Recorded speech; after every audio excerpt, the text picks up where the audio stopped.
అందరికీ నమస్తే. Welcome back to our channel. ఈ రోజు మనతో గెస్ట్ గా ఉన్నారు పొలిటికల్ అనలిస్ట్ షణ్ముఖ్ గారు. సార్ నమస్తే అండి. నమస్కారం అండి.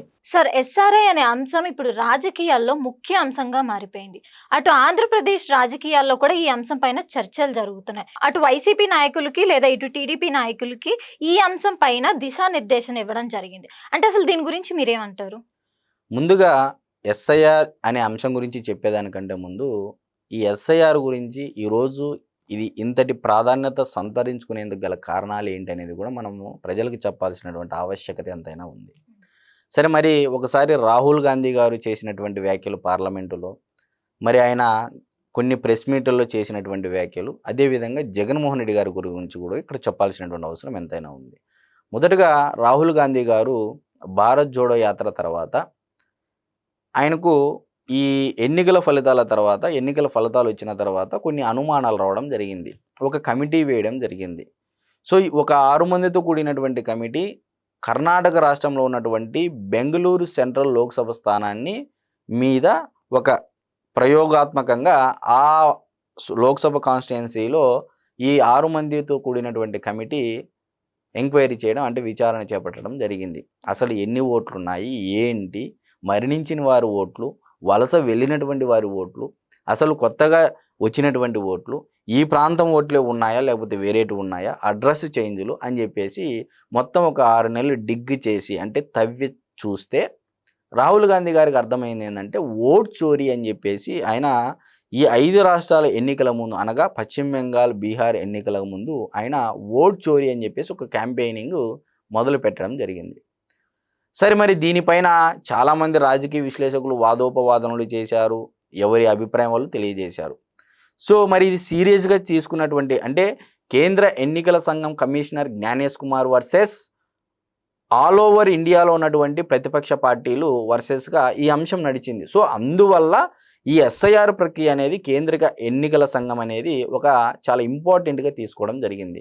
రీసెంట్గా ఉత్తర భారతదేశంలో, అంటే ఈ మధ్యకాలంలోనే 5 రాష్ట్రాల్లో ఎన్నికలు జరగడం జరిగింది.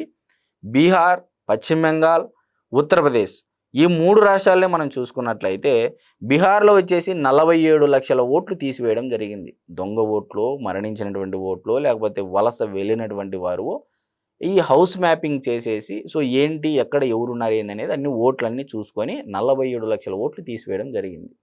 మరి పశ్చిమ బెంగాల్కి వచ్చేదానికి మనం అందరం చూసాము, దాదాపు ఎన్ని ఓట్లు తీసేశారనేది మమతా బెనర్జీ గారు సైతం కూడా ఆమె ఆ రాష్ట్రంలో రాజకీయ నాయకుల మధ్య వాదోపవాదాలు జరగడం జరిగింది. ఏకంగా ఉత్తరప్రదేశ్లో అయితే 2 కోట్లకు పైగా ఓట్లు తీసివేయబడ్డాయి. ఈ లెక్క ప్రకారము ఈ ప్రాధాన్యతలో ఇప్పుడు దక్షిణ భారతదేశంలో ఉన్నటువంటి రాష్ట్రాల్లో కూడా సర్ ప్రక్రియ అనేది చాలా ఇంపార్టెంట్గా తీసుకొని, సో ఏ పార్టీకి సంబంధించినటువంటి వారి యొక్క నాయకత్వానికి, శ్రేణులకు, కార్యకర్తలకు పిలుపునిస్తూ దిశానిర్దేశము చేసి ఈ విధంగా చేయండి అని చెప్పేసి బిఎల్ఓ దగ్గర నుంచి ఎమ్మెల్యే వరకు ఇది బాధ్యత తీసుకొని చాలా జాగ్రత్తగా చేయండి అని చెప్పేసి ఆయా పార్టీలకు సంబంధించినటువంటి నాయకులు దిశానిర్దేశం చేయడం జరుగుతూ ఉంది. ఇకపోతే రెండో వ్యక్తి జగన్మోహన్ రెడ్డి గారు ఓడిపోయిన తర్వాత ఐ రిమెంబర్ ఆయన ఈవీఎం ట్యాంపరింగ్ జరిగాయని చెప్పేసి ఆ పార్టీకి సంబంధించినటువంటి శాసనసభ సభ్యులు, పార్లమెంటు సభ్యులు కూడా ఆరోపించడం జరిగింది. సాక్షాత్తు జగన్మోహన్ రెడ్డి గారే ఒకానొక సమయంలో ఈవీఎంలు ఏమన్నా ట్యాంపరింగ్ జరిగాయి అన్నట్లుగా ఆయన ఆరోపించడం జరిగింది.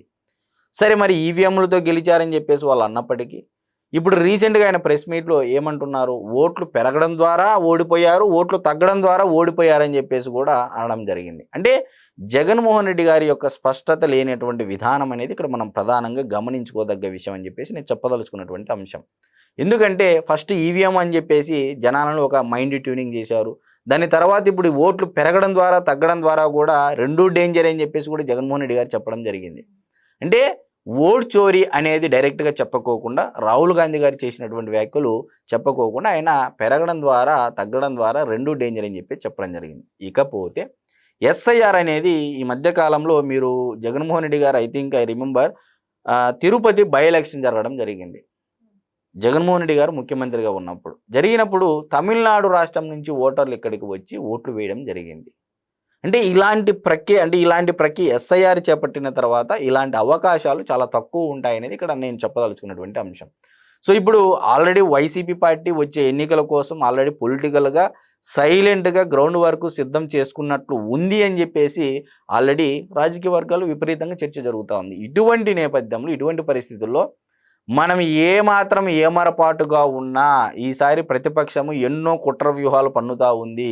మనం చేయనటువంటి అంశాలపైన కూడా మన పైన రుద్దుతూ ఉన్నారు. మీరు చాలా జాగ్రత్తగా అప్రమత్తంగా ఉండాలి అని చెప్పేసి తెలుగుదేశం పార్టీ అధినేత అయినటువంటి నారా చంద్రబాబు నాయుడు గారు సైతం ఈరోజు ఆయన అంటే జూన్ 2వ తారీఖు ఉదయం 10 గంటల నుంచి సాయంత్రం 5 గంటల వరకు జిల్లా ఇన్ఛార్జీలకు మరియు శాసనసభ సభ్యులకు శాసనమండలి సభ్యులకు ప్రతి ఒక్కరికి అంటే ఆ నియోజకవర్గ పరిశీలకులకు కూడా పిలుపునిచ్చి అంటే వాళ్ళని పిలిపించుకొని ఆఫీస్కి వాళ్ళకి దిశానిర్దేశం చేయడం జరిగింది. అంటే మరణించినటువంటి వారు ఎంతమంది ఉన్నారు, వలస వెళ్ళినటువంటి వారు ఎంతమంది ఉన్నారు, వాళ్ళు ఎక్కడ ఉన్నారు, వాళ్ళకి ఓట్లు ఇక్కడ ఉన్నాయా లేకపోతే అక్కడ ఉన్నాయా, లేకపోతే ఇలాంటి చాలా కారణాల రీత్యా చాలా అంశాల పట్ల అప్రమత్తంగా ఉండి బిఎల్ఓలను బూత్ లెవెల్ ఏజెంట్లను చాలా జాగ్రత్తగా ఉంటూ ఎమ్మెల్యే అభ్యర్థి ఎమ్మెల్యేలే ఇన్ఛార్జీలే పరిశీలకులే స్వయంగా దగ్గరుండి మొత్తం అంతా మానిటరింగ్ చేయాలని చెప్పేసి కూడా దిశానిర్దేశం చేయడం జరిగింది. ఎందుకంటే లాస్ట్ టైము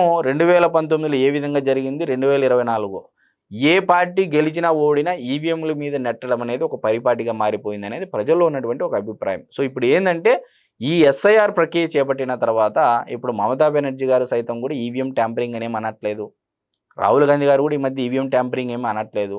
సో ఇప్పుడు ఎస్ఐఆర్ ప్రక్రియ అనేది ఒక సీరియస్గా కేంద్ర ఎన్నికల సంఘం తీసుకుంది.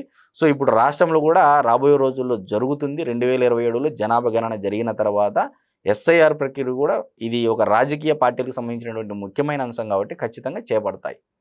Thank you sir. నమస్కారం. చూసారు కదా, ఇది మన వీడియో. మరిన్ని లేటెస్ట్ అప్డేట్స్ కోసం మా ఛానల్ని సబ్స్క్రైబ్ చేసుకోండి.